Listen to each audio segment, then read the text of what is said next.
What's up, everyone? It's Triomite. It's January 7th, 2013, and I want to talk to you about a couple things today. I had a couple emails, well, more than a couple emails, to explain the positioning of the SOHO satellites. So we're going to go through here and we're going to take a look at some of this stuff. And what we're looking at right here is the green dot is Earth, the blue dot would be stereo B, and red dot stereo A. Yellow dot in the middle obviously is the sun. Now this is always the general positioning of these satellites in comparison to the sun in relationship to Earth, and they're going to do an orbit. Now right here we have a separate picture showing you SOHO and ACE sitting directly in front of Earth. It sits about 1 million miles in front of Earth at the Lagrange point. Now stereo A is to the right and stereo B is to the left. And if we go in here and take a look at some of this stuff, I'm going to show you the orbits that these satellites took when they were first launched and the orbits that they're basically still on. So let's take a look at this really quick. So now right here, if we pay attention, we can see stereo A and stereo B, and they're starting to separate from Earth.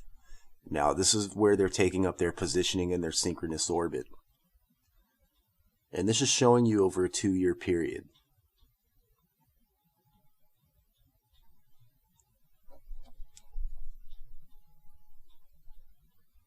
Now we can see that they're staying in the same basic general positioning.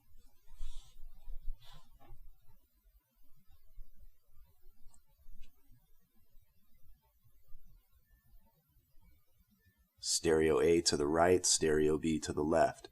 So let's play that one more time and let that roll through.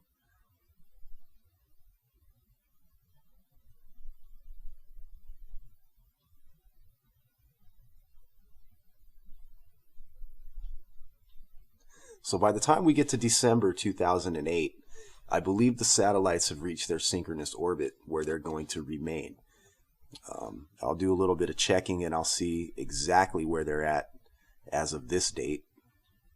And since we're talking about orbits, I'm going to take you on a little trip through the solar system and I'm going to show you how the sun and the planets actually work.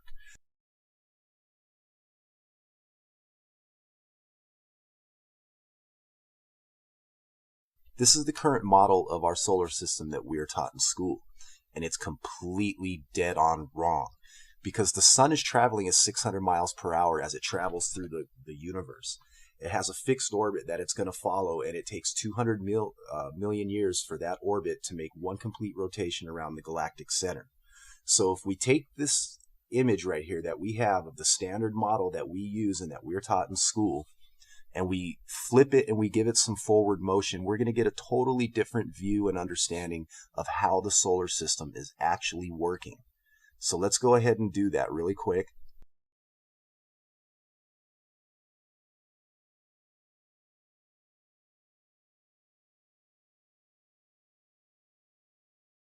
So now this is our correct positioning, and we're going to go ahead and set this in motion.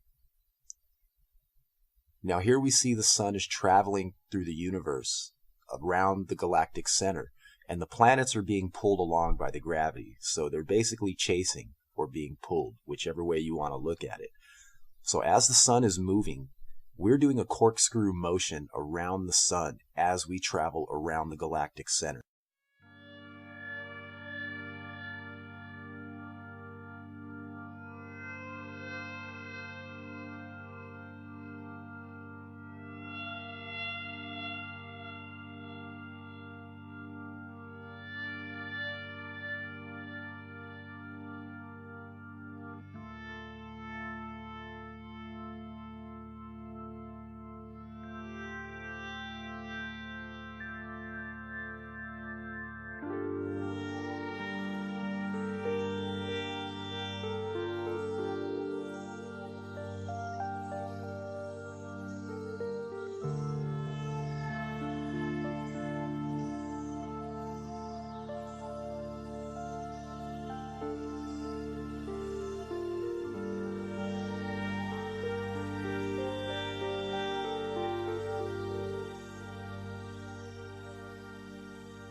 Here we have a view from Stereo A, Secchi Core 2. This is looking to the right of the sun, and this is the view that we're going to get from this instrument and that satellite. Now right here, the blue area that we're looking at is Soho-Lascaux C3. The inner is Soho-Lascaux C2. Now these are both looking directly at the sun, and this is a dead-on view at the sun. Before I show you some of these crazy images that I found digging through last month's archive footage, I want to show you this meteor that I caught, or that I found, and the satellite picked it up. Now this thing is actually pretty cool because it's nice size, and it looks a little suspicious to me, but I'm still going to go ahead and say that it's a meteor, although that the trail that it's leaving isn't as bright as one should be. Now let's pay attention right here to this object that my cursor is on. It's taking this path right here that I just marked out. And go ahead and play this. Now you can see it leaving a trail for a while. And in the original footage, when you're on the Soho website, you can see that trail extend far beyond the sun. After you download it though, the quality diminishes a little bit, and we're not really seeing the trail all the way past the sun. Now, right here, what we're going to do is we're going to take the entire month of December and we're going to cram it into about 50 seconds. And in this view right here, you're going to see how much meteor activity has been going on in the last month. It's huge. I mean, there's a lot of stuff going on, a lot of objects whizzing around that are being dislodged and being shot into our solar system.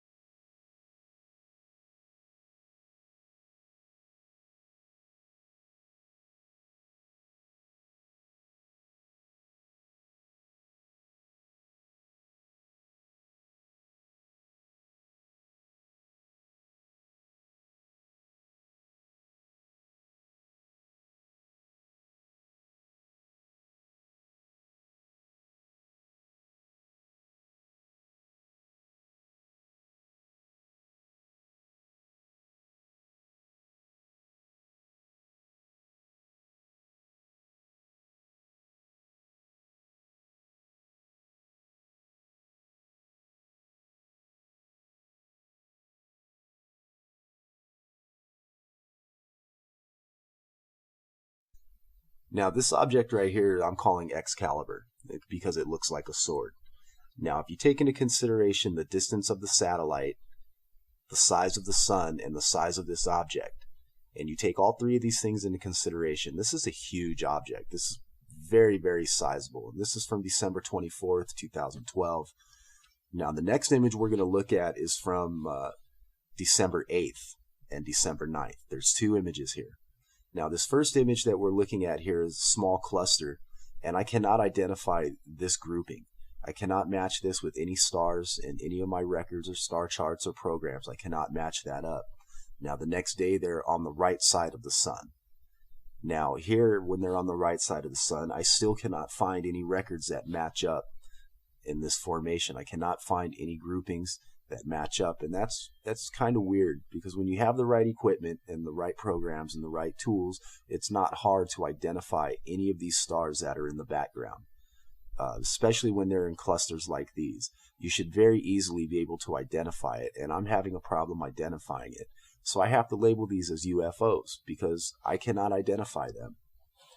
Now those were from the 8th and the 9th of December. Now we're going to jump to December 30th. And here in this image, there's huge, huge cylinder UFOs. I mean, they're jumping out right in your face. They're all over the place. We could see them gathering here. And that's actually a very nice shot. This is a very pretty picture right here. These things are huge. Again, take into consideration the size of the sun, the distance of the satellite, and the distance that these objects have to be. I mean, these are huge. A lot of people refer to these next objects as the Nibiru ship.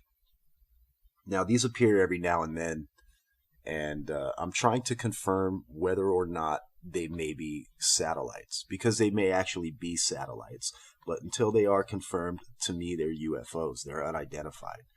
it's hard to find the exact positioning of one of these satellites or any of the satellites that are out there and to match it up exactly. They don't give us enough information to be able to do that. So it's hard to make these calls right here. And these things, I mean, they really do look like birds. You know, we're going to go to this next image. Here we have two of them in here. Before we go to the next image, look, we have two right here, one on each side. Now, this is from December 10th, 2012, and then we're going to go to December 12th, 2012. And here we have another object that looks like a ship leaving a huge trail just blazing through the solar system. And again, on the 13th, we have the same object again. And to me, if these were satellites, they would be in fixed positions because they take up a geosynchronous orbit. So they're not in fixed positions. They're kind of just showing up all over the place, which to me means that they're being propelled underneath their own power. So these things are moving on their own power, and they're not in any specific type of orbit. They're bouncing around all over the place. It's hard to say that these would be satellites because these things... So I'm going to do a little bit of research on this because this is something I've been trying to solve for a couple months. And I'd really like to get this one solved because if this is a ship, that's great. If it's a satellite, that's great. I just want to know what it is, and I know that you guys want to know what it is. So I'm going to try and find this one out. What's up, everyone? It's Triamite. I'm sitting here in Arizona freezing my ass off. It's like 30 degrees here right now. The beanie. The dead giveaway. Well, I hope you guys found the video useful, and I hope you got some information out of it that you're going to take and keep with you. And I want to point something out to you, that when you're dealing with things like I showed you the model of the solar system and the way that things work, when you're being taught these things in school, these are still being taught in school. Okay, I'm 38. It was a long time ago when I was in school, but we were taught these things elementary school, first, second, third, fourth grade. We're taught these basic mechanics, and it stays the same all the way through high school. And you got to understand that you're being lied to about a lot of things. So I'm trying to show you guys and give you an accurate depiction of the way that things are working. So like I said, I hope you guys found it useful. If you liked the video, go ahead, hit that like button, subscribe to the channel, share the video, get the info out there. And this is Triamite. I'll catch you guys next time.